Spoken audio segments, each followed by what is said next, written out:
ভেতরে যদি শান্তি না থাকে তার মুখমণ্ডলেই বোঝা যাবে এ কপালে দুঃখ আছে না সুখ আছে। হ্যাঁ, কিরে তোর মুখ শুকনো কেন, এটা লোক কেন বলে? ভেতরে অশান্তি, তাই বাইরের আয়না হলো মুখ। মানুষের চোখ মুখ হলো আয়না, দেখলেই বোঝা যাবে আপনার কি চলছে, তাই না? হ্যাঁ, এই জন্য ভক্তমণ্ডলী মায়েরা অনেকে, তা বলে আপনারা ভাববেন না যে আমি আপনাদের বলছি, এটা কিন্তু না। এই যমুনার তীরে ভগবান কৃষ্ণের প্রিয় অনেক সখারা মরে পড়ে আছে। কেউ হাসতে হাসতে মরেছে, কেউ আবার মুখ শুকিয়ে মরেছে। এটা দেখেই বলছে যারা হাসতে হাসতে মরল, কি করে মরল না বিষ জল খেয়ে। এরা হাসতে হাসতে মরল কি করে? মরে গেছে তবু দেখলে মনে হবে সে হাসছে। কেন? ওরা যখন বিষ জলটা খায়, মানুষ কখন বিষ জল খায়?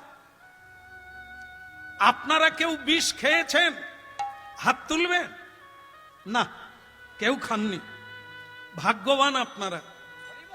তবে আপনারা বিষ বলতে যেটা বসেন কীটনাশক, থাইমেট, আর আমি নাম খুব জানি না, কারণ আমি তো কৃষক নয়, হরি নাম গেয়ে গেয়ে দিন কেটে গেল, তাই ঔষধের নাম আমি বেশি জানি না। তা আপনারা ভাবুন, ওই বিষ নয়, ও বিষ খেলে অল্প সময় ছটপট করবেন, হয় মরে যাবেন আর না হয় ডাক্তার আপনাকে ওয়াশ করে বাঁচিয়ে দেবে। কিন্তু একটা বিষ আপনারা জন্ম জন্ম খেয়ে যাচ্ছেন, আর সেটা দগ্ধে দগ্ধে মরে যাচ্ছেন। তার নাম কি? তার নাম হচ্ছে বিষয় বিষ।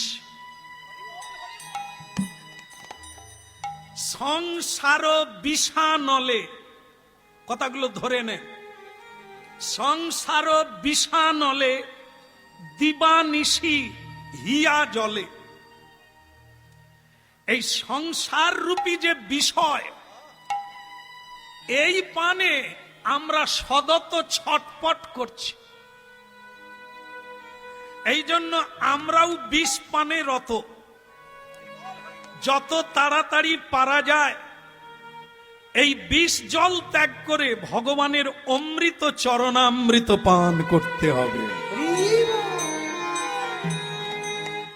আমরা যখন বাড়িতে 4